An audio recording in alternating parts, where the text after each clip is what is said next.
Hello friends, welcome back to my new video. आज की इस वीडियो में हम पारिस्थितिकी पिरामिड के बारे में देखने वाले हैं।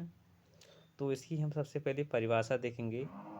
तो किसी भी पारिस्थितिकी तंत्र में प्राथमिक उत्पादकों जैसे हरे पौधे एवं विभिन्न श्रेणी के उपभोक्ताओं, पहले श्रेणी, दूसरी श्रेणी या फिर तीसरी श्रेणी की संख्या, जीवभार तथा संचित ऊर्जा में पारस्परिक संबंधों के चित्तीय निरूपण को इकोलॉजिकल पिरामिड कहते हैं।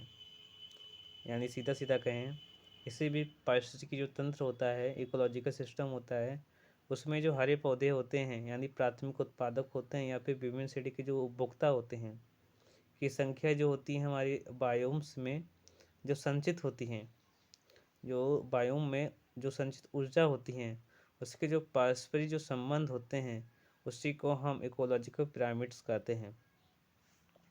इकोलॉजिकल पिरामिड्स क्या की संकल्पना सर्वप्रथम चार्ल्स एल्टन ने दिया था 1957 में, सॉरी 1927 में।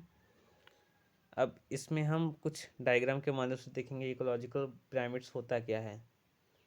तो इकोलॉजिकल पिरामिड्स, तो पिरामिड ऑफ नंबर यानी जीवों की जो संख्या होती है, इसके बाद जीव भार और संचित ऊर्जा, इन तीनों को मिलाकर हमारा इकोलॉजिकल पिरामिड बनता है। जीव संख्या, जीव भार और संचित ऊर्जा, इन तीनों को मिलाकर हमारा इकोलॉजिकल पिरामिड हमारा बनता है, तैयार होता है। तो आप सबसे पहले देखेंगे जीव संख्या। तो जीव संख्या के हमारे अंतर्गत यह पिरामिड प्राथमिक उत्पादकों एवं विभिन्न श्रेणी के उपभोक्ताओं की संख्या के आधार पर निरूपित होता है।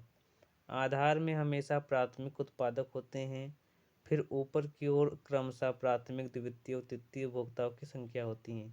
सबसे ऊपर उच्चतम श्रेणी के मांसाहारी होते हैं और सबसे नीचे हमारे शाकाहारी वाले जीव आते हैं।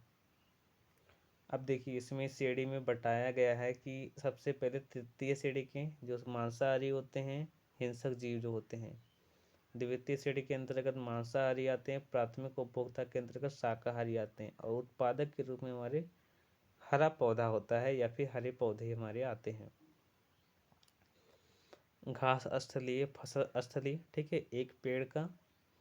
तो यानी पिरामिड जो हमारा होता है सीधा तथा उल्टा दोनों ही हो सकता है, जैसे घास स्थलीय, फसल स्थलीय, एक पेड़ का इत्यादि। तो इसके बाद देखते हैं जीवभार का पिरामिड। तो जीवभार को निरूपित करने वाला पिरामिड आधार पर प्राथमिक उत्पादक, सीधा भी होता है, उल्टो दोनों प्रकार इसका पिरामिड पिरामिड होता है। वन एवं घास स्थल का होता है। तालाब का इकोसिस्टम, इसमें प्राथमिक उपभोक्ता फाइटो प्लांट्स होते हैं, जिसका जीवभार सबसे कम होता है।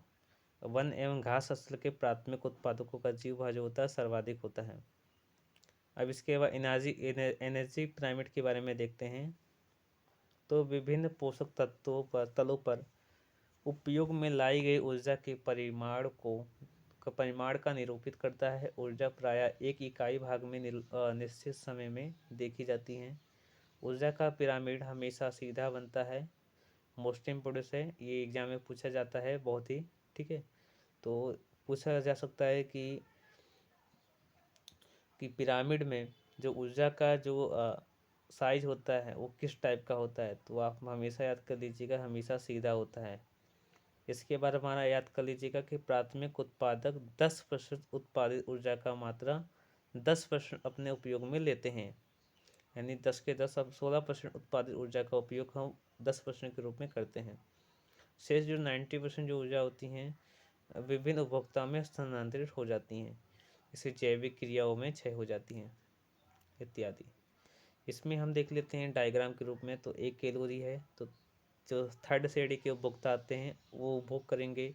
10 कैलोरी जो होता है वो हमारे सेकंड श्रेणी के होते हैं, जो मांसाहारी जीव होते हैं। प्राथमिक श्रेणी के अंतर्गत हमारे शाकाहारी जीव आते हैं, जो 100 कैलोरी ऊर्जा ग्रहण करते हैं। और उत्पादक जो होते हैं उनमें 1000 कैलोरी ऊर्जा हमारी होती है। तो उत्पादक को ग्रहण करेंगे प्रथम श्रेणी के उपभोक्ता, जिसमें 100 कैलोरी ऊर्जा आएगी, और 100 कैलोरी ऊर्जा मतलब वो उपभोक्ता को मांसाहारी जीव हमारे ग्रहण करेंगे। और तो मांसाहारी जीव को हिंसक जीव ग्रहण करेंगे, जिनको सिर्फ 1 कैलोरी मिलेगी ऊर्जा। इसके बाद आज की इस वीडियो में बस इतना ही। नेक्स्ट वीडियो में मिलते हैं। धन्यवाद।